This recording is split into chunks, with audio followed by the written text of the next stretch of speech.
Eto guys, pag-usapan natin, no, bagong-bago ito. Itong survey ng Okta Research. Basahin natin, ha.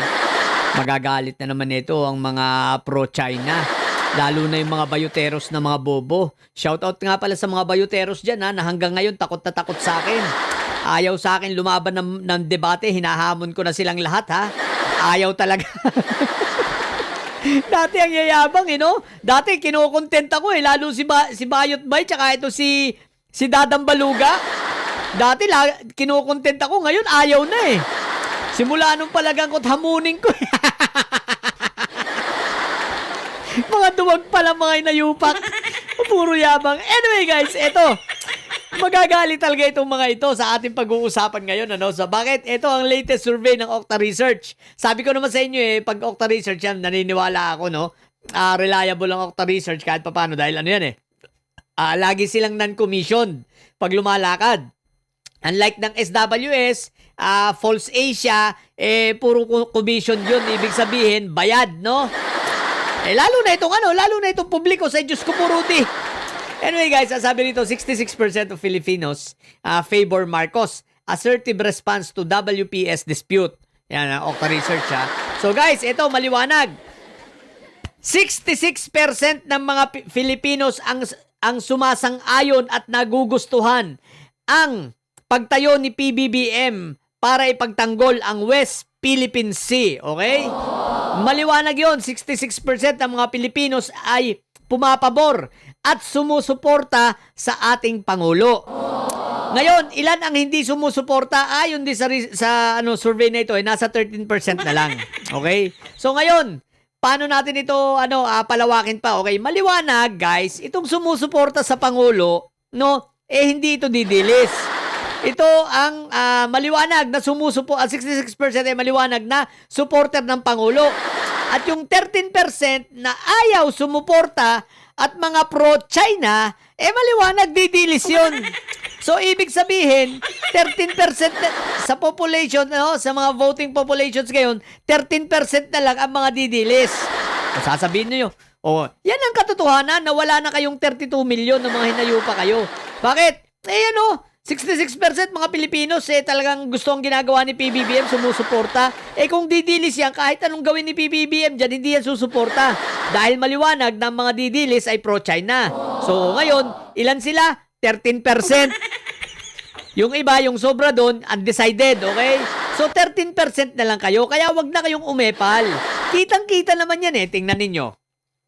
Nakakailang rally na kayo? Ilan ba kayo? Dumami ba kayo? Hindi. Yung rally ninyo, ilan sa Liwasan Bonifacio? 2,000. Nag-rally kayo kahapon, ilan lang, binagyo kayo, inulang kayo ron, ilan lang kayo, wala pa yata kayong 2,000. So, same mukha, same mga tao, walang naiiba. Diba? Marami lang kayo saan? Sa trolls, sa comment section, tapos hindi mga totoong tao. So, ibig sabihin, totoo talaga ang survey. Katunayan, nung nag-rally kayo sa Davao City, walang pumunta. Yung huling rally nyo, di ba? Yung huling rally ninyo, wala naman tao. Diba? Si Marco Tay, kita ninyo kung solid talaga kayo, di sana hindi nyo naipakulong. Bakit naipakulong? At nakakulong ngayon. Pati tuloy si Mike Diferensya sa katraidoran yung mga didilis kayo, hindi nyo man lang ipinagtanggol. Samantalang si Mike Diferensya, siyang bida-bida, nagdala ng 18 marites, di ba? Gumawa ng napakaraming mga kwento. Tapos hindi nyo ipinagtanggol man lang. Bakit? Kasi nga, wala naman kayong bilang. Wala na kayong kakayanan. Diba? Tapos magpipilit pa kayong madami kayo. Paano kayo naging madami? Ayan nga, ito tunay na marami. 66% ng mga Pilipino sumusuporta sa Pangulo.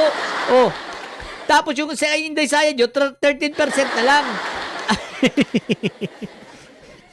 Tapos may pa 32 million pa kayo na mga inayo pa kayo. Alam nyo, kung totoo pang marami kayo, kada panawagan ninyo ng rally, dumadami kayo. Hindi yung aasa na lang kayo sa kulto, di ba? Yung kulto na lang ang pag-asa nyo, kaso pati yung kulto hindi na natutuloy Hindi na sila dumadami. Marami ayaw sumama, marami pa mga tumiwalag na. At isa pa, kahit anong rally ng mga kulto, hindi nagtagumpay. Kita mo, ayaw nila ipahuhuli si Marco Tay. Yabang pa ng ibang mga vlogger, subukan daw hulihin. Ayun, sinubukang hulihin. Ano nangyari? Di huli. Asa na pala yung mga vloggers na mga mayayabang dyan? Hoy, mga vloggers na mayayabang na nagsabi na subukang ipahuli si Marco Tae. Nasa na kayo? Ayun na, sinubukang hulihin na. At ang nangyari nga, ayun, nakakulong na. Ay, naka-hospital arrest pa pala. Sa papupunta nun, di kulungan din.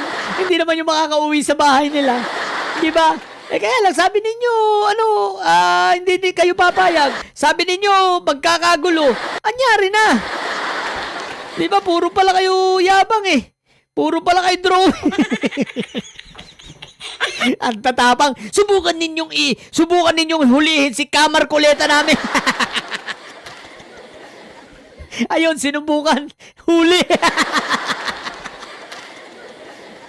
Tayo yung mga didilis kayo. Puro kayo yabang. Kasi sabi namin sa inyo wala naman na kayong bilang. Akala ninyo, nag-feeling kayo na marami pa kayo. Wala na, ubos na kayo. Kaya huwag tigilan nyo na yung pagpapanggap na marami kayo, ha. 13% na lang yung mga pro-China. Siyempre, didilis yan. Wala namang hindi didilis na hindi pro-China Di ba? Nagpapanggap lang yung iba dyan. Yung mga nasa mga politiko, nagpapanggap lang yun. Pero pro-China yun. Ngayon, di ba? Lumalabas na ang mga training nila. Aba, nga, no? Nakita ko doon sa post ni Isa. Nag-post itong si Jack Tae, si Jack Ngongo.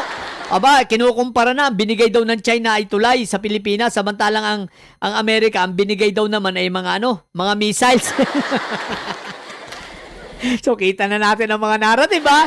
Pagkatapos ng training nila sa China, ay teka nga pala, di ba, paano ito? Expert na rin ba mga ito? Kasi nag-training sa China ng ilang linggo Expert na ba yung mga yan? Di ba? So, ayun na, inilalabas na nila ang kanilang mga natutunan, no?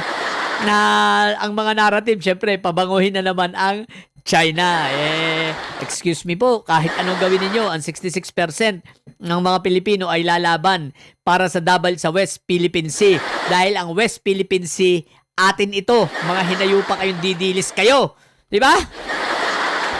Ang ayusin nyo na lang, buhay ninyo mga didilis, yung pagiging dukyut ninyo mga hinayupa kayo. 13% na lang. Diyos ko po, Rudy. Yun lang. So, mga bobot didilis siya at may sayad. Natili kayo mga bobot may sayad sa mga may sayad. Laging, hi, blah!